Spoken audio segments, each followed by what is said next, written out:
नमस्कार साथियों, स्वागत है आप सभी का गोल्डी ऑनलाइन क्लासेज में। मैं हूं मिथिलेश कुमार। आज हम लोग बिहार बोर्ड क्लास SCRT की क्लास 10th की पुस्तक इतिहास की दुनिया पार्ट 2 का अध्ययन करेंगे। इसमें हम लोग टोटल 8 चैप्टर दिया हुआ है, जिसमें हमने 2 चैप्टर यूरोप में राष्ट्रवाद और समाजवाद एवं साम्यवाद पढ़ रहे हैं। पहला चैप्टर ख़त्म कर दिए हैं हम लोग। इसका 3 पार्ट में वीडियो बना हुआ है और MCQs भी बना हुआ है। टोटल 120 क्वेश्चन है उसमें। उसको पहले तीनों वीडियो देख लीजिएगा, राष्ट्रवाद वाला यूरोप में, और MCQs टिक कीजिएगा। आज हम लोग दूसरा समाजवाद एवं साम्यवाद पढ़ेंगे। इसका पार्ट 1 वीडियो हमने अपलोड कर दिया है, उसको आप लोग देख लीजिएगा, तभी ये पार्ट 2 आपको समझ में आएगा। तो आइए समय को व्यर्थ किए बिना इस चैप्टर को हम लोग शुरू करते हैं, इसका भाग 2। तो आज हम लोग यहाँ से शुरू करेंगे ऐतिहासिक भौतिकतावाद, यानी कि जो भौतिक विलासिता की जो चीज़ें हैं ये किस तरह समाज में आई, इसका उपयोग किस तरह लोग करते थे, इसी के बारे में हम लोग थोड़ा बहुत देखते हैं। कार्ल मार्क्स के द्वारा इतिहास की भौतिकवादी व्याख्या प्रस्तुत की गई। उसने कहा कि इतिहास उत्पादन के साधन पर नियंत्रण के लिए 2 वर्गों के बीच चल रहे निरंतर संघर्ष की कहानी है। यानी कि जो भी चीज़ें उत्पादित होती हैं, मान लीजिए कपड़ा उत्पादित होता है, तो इस कपड़ा के उत्पादन में, सूती कपड़ा या जीन्स हो चाहे कार के उत्पादन में ही 2 व्यक्तियों का महत्वपूर्ण स्थान होता है। एक तो उस संपत्ति का मालिक हो गया, कार का फैक्ट्री का मालिक, उसमें पैसा लगाने वाला हो गया। दूसरा उसमें काम करने वाला मजदूर हो गया। इन दोनों के बिना ये काम हो ही नहीं सकता है। तो इन दोनों ने ही वर्ग संघर्ष किया कि हम इस पे अधिकार करेंगे, हम इस पे अधिकार करेंगे। इसी को तो हम लोग इसमें ज़्यादा व्याख्या के साथ पढ़ेंगे। उसके अनुसार इतिहास की प्रत्येक घटना एवं परिवर्तन के मूल में आर्थिक शक्तियां हैं, ठीक है ना। उत्पादन प्रणाली के उत्पादन मैंने समझ रहे हैं ना, वस्तु उत्पादन। आप वस्तु उत्पादन कुछ भी समझ सकते हैं, खाने से संबंधित हो गया, बिस्किट, तेल, अनाज, चावल, जो भी है, पेन हो गया, गाड़ी घोड़ा हो गया, बस ट्रक हो गया, घर हो गया, बुक हो गया, कपड़ा हो गया, जो भी चीज़ें उत्पादन से संबंधित, ठीक है ना, जो बेचकर बाजार में मुनाफा कमाया जाए। प्रणाली के प्रत्येक परिवर्तन के साथ सामाजिक संगठन में परिवर्तन आया। इतिहास के 5 चरण अब तक दृष्टिगोचर है और 6ठा चरण आने वाला है। इस प्रकार कार्ल मार्क्स के अनुसार निम्नलिखित 6 ऐतिहासिक चरण है। इसको ध्यान से देखिएगा। शुरू से लेकर प्राचीन काल से लेकर आज तक ये जो समाज में जो काम होता है उत्पादन का, उसको किस तरह बंटवारा किया गया प्राचीन काल से लेकर।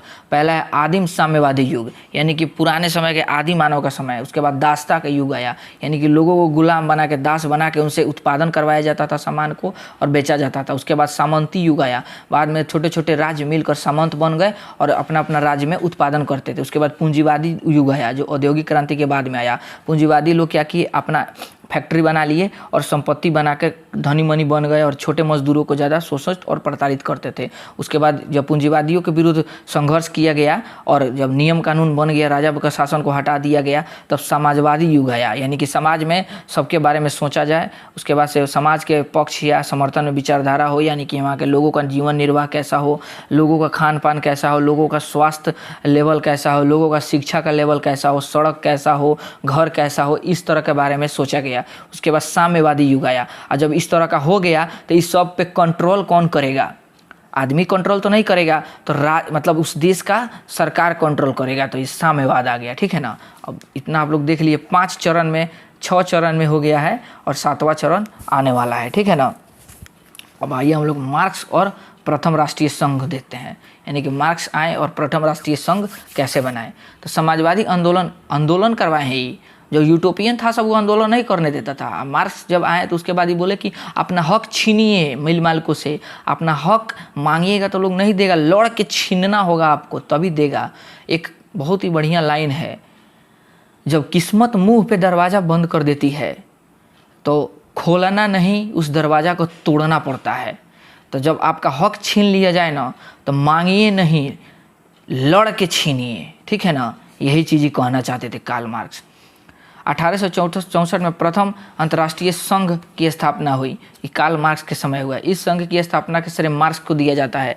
अपने उद्घाटन भाषण में मार्क्स ने मजदूरों को महत्वपूर्ण बात समझाने की चेष्टा की और कहा कि वे अपनी मुक्ति स्वयं ही और अपने प्रयत्नों द्वारा ही पर्याप्त कर सकते हैं। अभी हम जो बताए हैं, जब तक कि उत्पादन के साधनों का स्वामित्व व्यक्तिगत हाथों में, यानी किसी एक आदमी के हाथ में रहेगा, तब तक मशीनों का सुधार, उद्योगों में विज्ञान के प्रयोग और उत्पादन कला में किसी भी सुधार से श्रमिकों की स्थिति में कोई सुधार नहीं हो सकता है। यानी कि जब तक प्राइवेट सेक्टर यानी कि निजी संपत्ति में धनी मनी लोग रहेगा तो मजदूर के बारे में कभी नहीं सोच सकता है। इसलिए उनका अंतिम लक्ष्य पूंजीवाद का विनाश होना चाहिए, यानी पूंजीवाद को खत्म कीजिए, उखाड़ के फेंक दीजिए।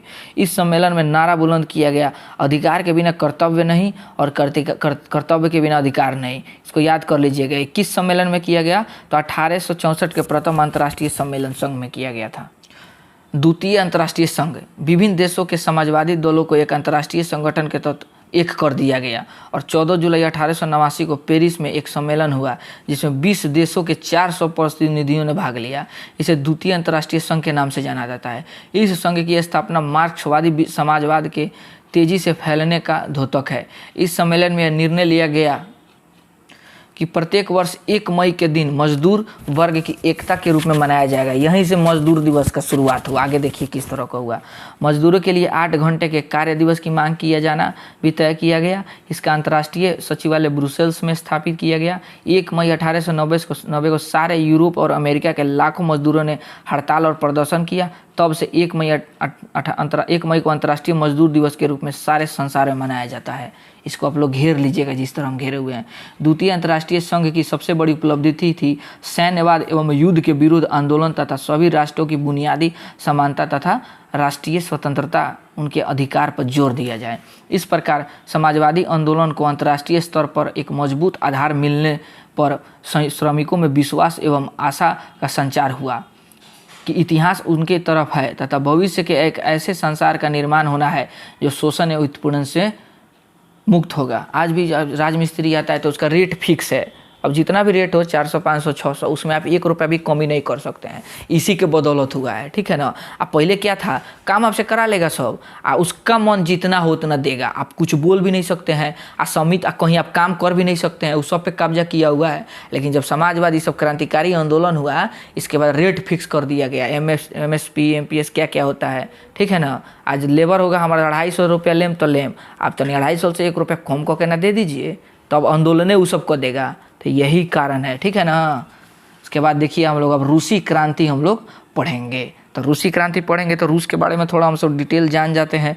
जार निकोलस द्वितीय को देख लेते हैं। रूसी क्रांति का निम्नलिखित कारण देखेंगे। जार की निरंकुशता एवं अयोग्य शासन व्यवस्था हो जाएगा। कृषकों की दयनीय स्थिति होगा। देखिए हमारे सामने USSR का मैप है, जब सोवियत संघ विघटित नहीं हुआ था, ठीक है ना। ध्यान से आप देखिएगा, हम जूम कर रहे हैं। ये जो छोटा छोटा देश देख रहे हैं, सोवियत यूनियन लिख रहे हैं, यहाँ चाइना है, यहाँ भी कम्युनिज्म है, यहाँ भी कम्युनिज्म है। तो ये जो देश है, जब USSR का विघटन हुआ कोल्ड वार के बाद, तो ये सब टूट के अलग हो गया, ठीक है ना। और इस तरह रसिया बना। देखिए रसिया में यहाँ का जो कोनवा का देशवा था, देख रहे हैं, है सब टूट के अलग हो गया है। और USSR में सब एक ही था, ठीक है। तो और आपके सामने जार निकोलस द्वितीय, ये बहुत ही निरंकुश, इस चेहरा पे मत जाइएगा लो, ठीक है। ये बहुत ही खतरनाक व्यक्ति था, एकदम बहुत प्रताड़ित करता था लोगों को। तो जो रूस में क्रांति हुआ था, रूसी क्रांति, तो उसमें जिनका महत्वपूर्ण स्थान था वो यही व्यक्ति थे, व्लादिमीर लेनिन, ठीक है। वाइट आर्मी इन्होंने बनाया था। तो जो रेड है, यहाँ पे वाइट आर्मी ज़्यादा सक्रिय हुआ था। तो रूसी क्रांतिकारी आंदोलन के बारे में थोड़ा हम लोग डिटेल जान लेते हैं। युद्ध के दौरान रूस में क्रांति हुआ था, जो एक महान ऐतिहासिक घटना घटा था। 19वीं सदी में अनेक सुधारवादी एवं क्रांतिकारी आंदोलन हुआ था, जिनमें से रूसी क्रांति भी महत्वपूर्ण था। इस क्रांति में मेनली किसानों का असंतोष था, यानी कि किसान बहुत ही असंतुष्ट थे। 1861 में कृषि दासता को ख़त्म कर दिया गया था। उसके बाद भी किसानों का जीवन अच्छा नहीं था, क्योंकि जार निकोलस का शासन था, जो अब इसका हम फोटो अभी दिखाए हैं। रूसी सामंती वर्ग एवं चर्च बड़ी बड़ी जागीरों के मालिक थे। जो रूस का जो सामंत वर्ग था, अभी समाजवाद पूर्ण रूप से आया नहीं था, साम्यवाद, ठीक है ना। तो क्या था, वो वहाँ के जो जमींदार चर्च था, खूब ज़्यादा संपत्ति लेकर बैठल हुआ था। और दूसरी ओर करोड़ संख्या में कम था, सामंत और जमींदार था, इस सब चर्च संख्या में कम था, लेकिन ज़मीन बहुत ज़्यादा हड़प लिया था। और वहीं जो संख्या में सबसे अधिक थे किसान, वो उनके पास कोई संपत्ति नहीं थी। औद्योगिक क्रांति, औद्योगिक श्रमिकों का एक नया वर्ग गरीबी और अभाव का जीवन व्यतीत कर रहा था। उसके बाद है मध्यम वर्ग एवं बुद्धिजीवी लोग निरंकुश राज व्यवस्था का विरोध करने में जुट गए।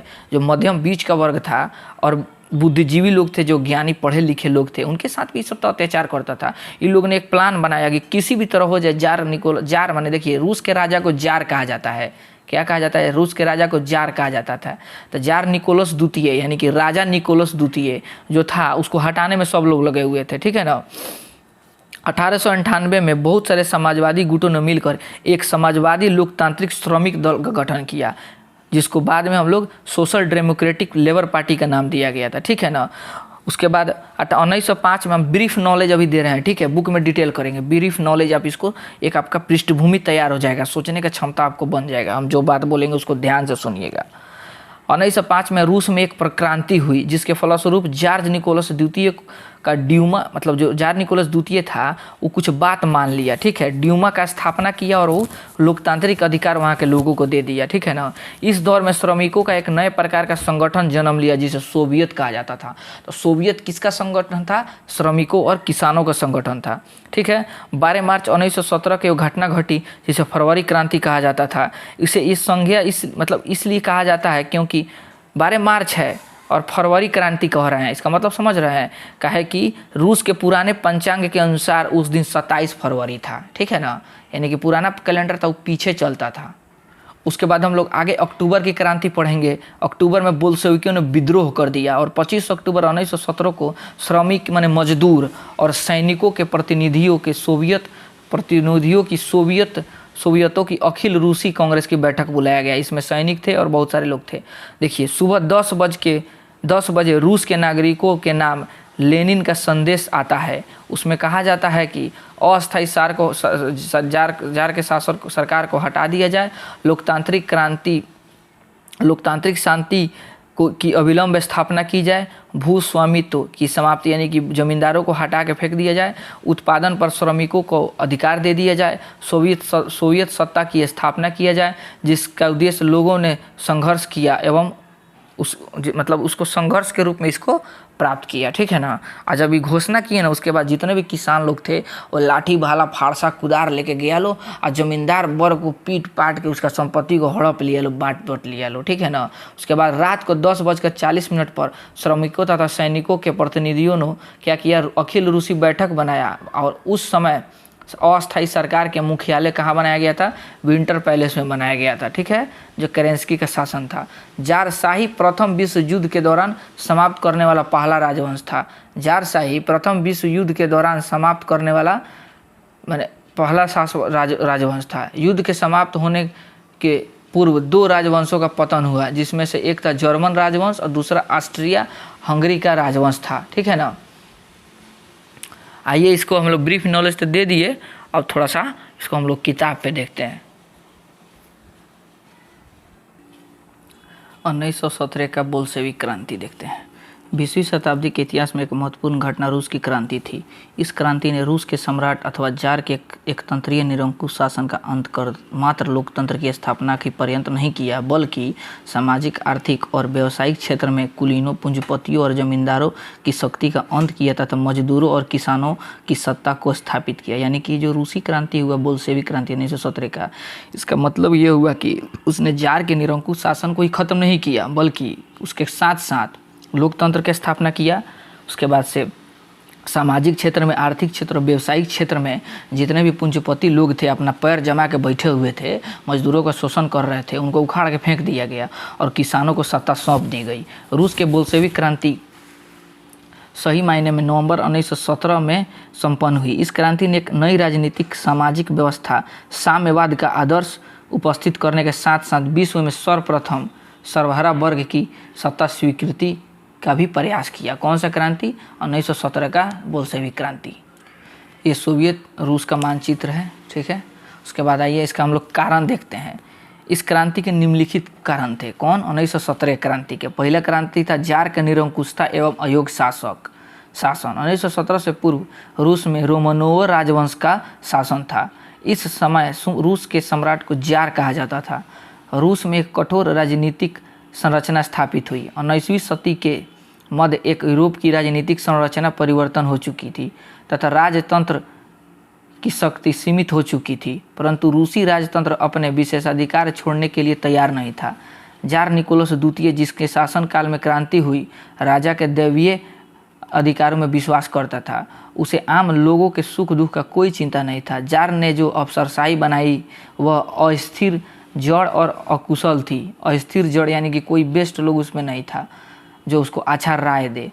नियुक्ति का आधार योग्यता नहीं था, यानी कि जो अधिकारी का भर्ती होता था वह घूस भ्रष्टाचार के आधार पर किसी को भी भर्ती कर लेता था। अतः गलत मैंने परीक्षा दे के भर्ती नहीं होता था। अतः गलत सलाहकारों के कारण जार की स्वेच्छाचारिता बढ़ती गई और जनता की स्थिति बद से बदतर होती गई। दूसरा कारण था कृषकों की दयनीय स्थिति, यानी किसानों की स्थिति बद से बदतर होते गया।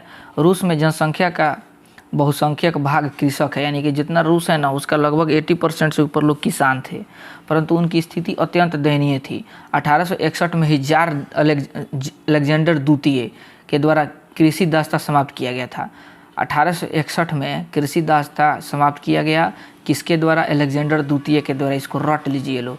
परंतु इससे किसानों की स्थिति में कोई सुधार नहीं हुआ था। उनके खेत बहुत छोटे छोटे थे जिन पर वे पुराने ढंग से खेती करते थे। उनके पास पूंजी का भी अभाव था तथा करों के बोझ से वे दबे हुए थे, यानी कि बहुत सारा उधार लेके खेती कर रहे थे और बारिश नहीं होने से अच्छा उत्पादन नहीं होता था और कर्ज के बोझ में और दबते गए थे। ऐसे में किसानों के पास क्रांति के सिवाय कोई चारा नहीं था। किसानों का देख लिए, मजदूरों का दयनीय स्थिति, ये सब कारण है 1917 का जो बोल्शेविक क्रांति थी उसका ये निम्नलिखित कारण है। आप लोग इसको दीर्घोत्तरीय में लिख सकते हैं। रूस में मजदूरों की स्थिति अत्यंत दयनीय थी। उन्हें अधिक काम करना पड़ता था परंतु उनकी मजदूरी काफ़ी कम थी, यानी कि 8 घंटा 10 घंटा कमा रहे हैं तो उसके हिसाब से उनको पैसा नहीं मिलता था। उनके साथ दुर्व्यवहार किया जाता था, अच्छा व्यवहार भी नहीं था, गुलाम के जैसा व्यवहार किया जाता था। अतः वे अपनी स्थिति से संतुष्ट नहीं थे। मजदूरों को कोई राजनीतिक अधिकार नहीं था। राजनीतिक यानी कि राजा से संबंध, यानी कि कानूनी अधिकार नहीं था कि कानून में उनके बारे में कुछ भी नहीं लिखा गया था। अपने मांगों के समर्थन में वे हड़ताल भी नहीं कर सकते थे। आज आप कर सकते हैं हड़ताल, पूरा भारतीय संविधान में दिया हुआ है। मजदूरों को कोई, मार्क्स के ये शब्द कि मजदूरों के पास सिवाय अपने बेड़ियों को खोने के लिए कुछ नहीं है, उनकी दशा का सही चित्रण करता है। उसके बाद औद्योगिकरण की समस्या देखते हैं। चौथा प्रॉब्लम, रूसी औद्योगिकरण पश्चिमी पूंजीवादी औद्योगिकरण से अलग था। यानी पश्चिमी माने यूरोप हो गया, उत्तरी अमेरिका हो गया, इस सबको पश्चिमी देश बोला जाता है, अलग था। और इधर का पूर्वी बोला जाएगा, हम लोग के साइड का हो गया। जैसे कि ज्योग्राफी में क्लास कीजिएगा उसमें हम आपको समझा देंगे पश्चिमी और पूर्वी क्या है। यहाँ कुछ ही क्षेत्रों में महत्वपूर्ण उद्योगों का संकेंद्रण था जहाँ राष्ट्रीय पूंजी का अभाव था। अतः उद्योगों के विकास के लिए विदेशी पूंजी पर निर्भरता बढ़ गई। विदेशी पूंजीपति आर्थिक शोषण को बढ़ावा दे रहे थे। मतलब विदेशी कंपनियां जब आएगी तो अपना शोषण न करेगी। मान लीजिए अमेरिका का कोई कंपनी गया, कोई चाइना की कंपनी जाकर रूस में अपना व्यापार बनाएगा तो वहाँ के उसको लोगों से कोई मतलब नहीं है, वो बस अपना प्रॉफिट कमाने के चक्कर में रहेगा। जिस तरह से वो प्रॉफिट कमा ले, मार के पीट के ज़बरदस्ती छीन छान के।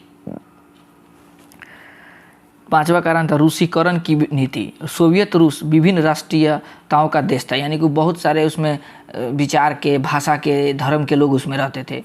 यहाँ मुख्यतः स्लाव जाति के लोग रहते थे। इनके अतिरिक्त फिन, पोल, जर्मन, यहूदी, देख लीजिए 1 2 3 4 और स्लाव, 5 तरह के लोग यहाँ जातियों के लोग भी रहते थे। ये अलग अलग भाषा बोलते थे तथा इनका रस्म रिवाज भी अलग अलग था। परंतु रूस के बहुसंख्यक समूह जार निकोलस द्वितीय द्वारा जारी की गई रूसीकरण नीति से परेशान था। जो स्लाव था वो रूसीकरण नीति जो करना चाहता था जार निकोलस द्वितीय, उससे परेशान था। इसके अनुसार जार ने देश के सभी लोगों पर रूसी भाषा, रूसी शिक्षा, रूसी संस्कृति लादने का प्रयास किया। इससे अल्पसंख्यकों में हलचल मच गई। 1863 में इस नीति के विरोध पोलो ने विद्रोह किया तो उसकी निर्दयतापूर्वक दमन किया गया, यानी उसको दबा दिया गया। इस प्रकार रूसी क्रांति के प्रति उनका आक्रोश बढ़ता जा रहा था।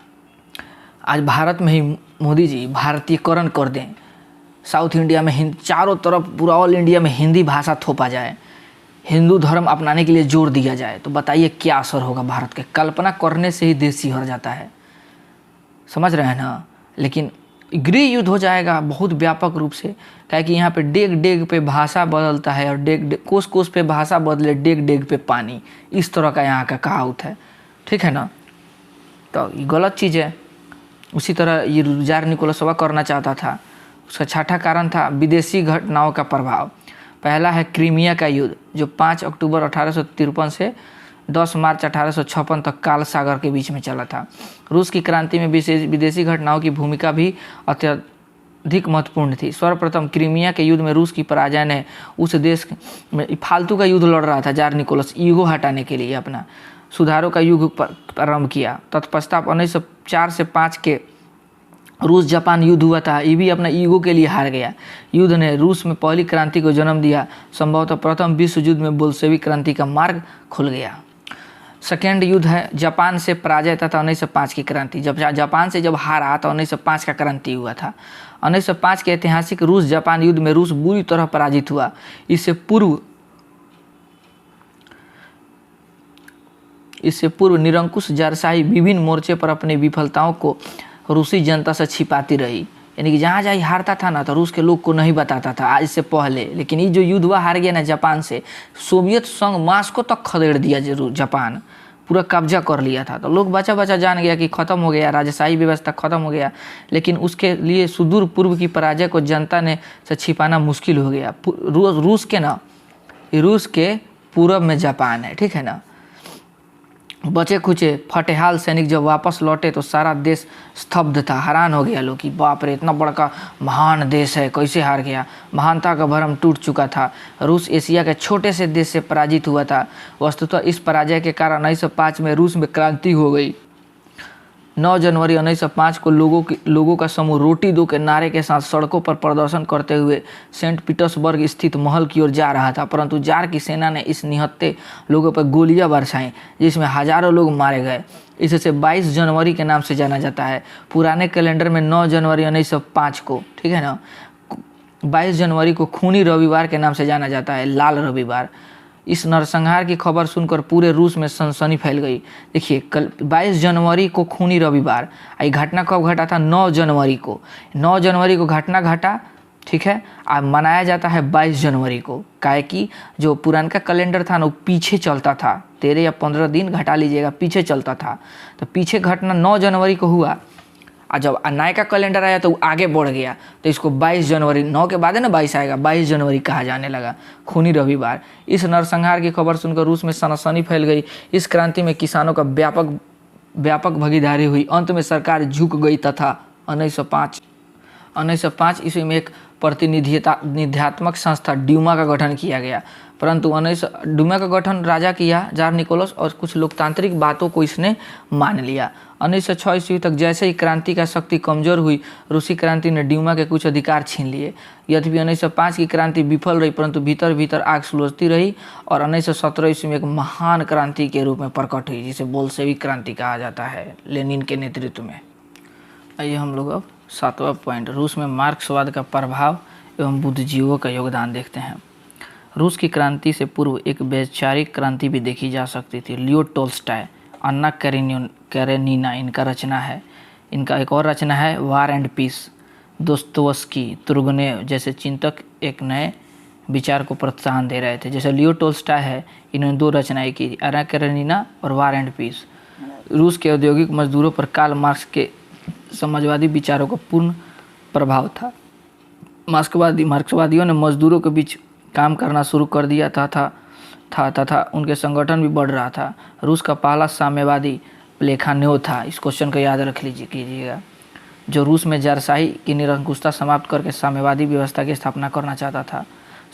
सर्वहारा वर्ग, समाज का वैसा वर्ग जिसमें किसान, मजदूर एवं आम गरीब लोग शामिल हैं, इसको सर्वहारा वर्ग कहते हैं। उसने 1898 ईस्वी में प्लेखानेव ने रशियन सोशल डेमोक्रेटिक पार्टी की स्थापना किसने किया था? प्लेखानोव ने किया था, ठीक है। इसको ऑब्जेक्टिव बना दे रहे हैं, आप लोग थोड़ा इसको ध्यान से सुनिएगा। ये साम्यवादी दल का पूर्ववर्ती दल था, यानी साम्यवादी दल जो आया ना बाद में, उसका पहले का दल कौन था? Russian social democratic party. शीघ्र ही 1903 ईस्वी में साधन एवं अनुशासन के मुद्दे पर पार्टी में फूट पड़ गई, यानी कि party Russian social democratic party टूट गया। इसके परिणाम स्वरूप बहुमत वाला दल 2 में बदल गया, बोल्शेविक कहलाया, और अल्पमत वाला दल यानी कम लोगों वाला मेंशेविक कहलाया। मेंशेविक मध्यम वर्गीय क्रांति के पक्षधर में था, बोल्शेविक सर्वहारा क्रांति के पक्षधर में था। इसके अतिरिक्त 1901 ईस्वी में सोशलिस्ट रिवोल्यूशनरी पार्टी का गठन हुआ जो किसानों की मांग को उठाती थी। इस प्रकार मार्क्सवादी विचारधारा से प्रभावित मजदूर एवं किसानों का संगठन रूस की क्रांति का एक महान कारण साबित हुआ। और लास्ट पॉइंट देखते हैं 8वां, तत्कालीन कारण। प्रथम विश्व युद्ध में रूस की पराजय। रूस का जो 1917 का क्रांति हुआ था उसका तत्कालीन कारण क्या था? तो प्रथम विश्व युद्ध की पराजय, ठीक है ना। प्रथम विश्व युद्ध 1914 से 1918 तक चला। इस युद्ध में रूस मित्र राष्ट्रों की ओर से शामिल हुआ था। इस युद्ध में सम्मिलित होने का एकमात्र उद्देश्य यह था कि रूसी जनता आंतरिक असंतोष भुलाकर बाहरी मामलों में उलझ जाए, ये राजाबाई सोचता था। परंतु इस युद्ध में चारों तरफ रूसी सेनाएं की हार हो रही थी। न उनके पास अच्छे हथियार थे, न ही पर्याप्त भोजन की सुविधा थी। युद्ध के मध्यकाल में जार निकोलस द्वितीय ने सेना की कमान अपने हाथों में ले लिया।